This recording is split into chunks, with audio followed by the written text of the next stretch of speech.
OECS governments have been challenged to do more for human and social development in the sub-region. The second meeting of the Council of Human and Social Development and Ministers ended here with calls for governments to commit resources to improving the lives of their peoples despite shrinking international aid and tight fiscal budgets. Director General of the OECS, Dr. Didacus Jules, says the situation of unemployment and its impact on the sub-region is telling.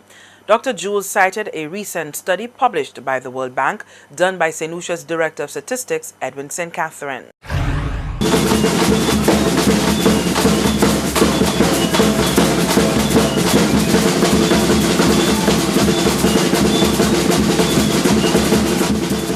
From 2003 to 2013, the labor force in St. Lucia grew by 18%, but the impact of the crisis prevented the country from benefiting from this demographic dividend.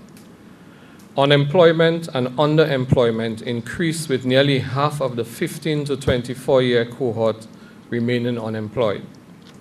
Young workers with secondary education experienced the greatest increase in unemployment.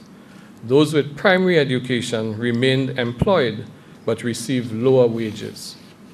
In the last decade, approximately 5% of the population migrated, and that grouping was significantly more educated than average. The study showed that the poorest 40% of households were more affected than the wealthiest 60%. Since the global crisis, inequity in employment, housing, education has grown wider. Between 2011 and 2013, and I quote, the unemployment rate for the two poorest quintiles was nearly double that of the two wealthiest quintiles, unquote.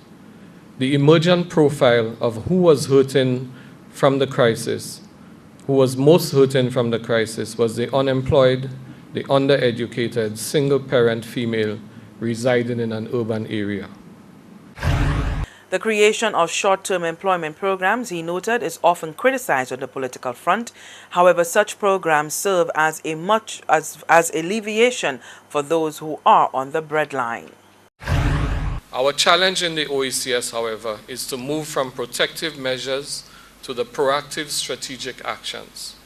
There is no question about the necessity of acting now to protect the most vulnerable, but there is also no doubt of the long-term imperative of eradicating vulnerability.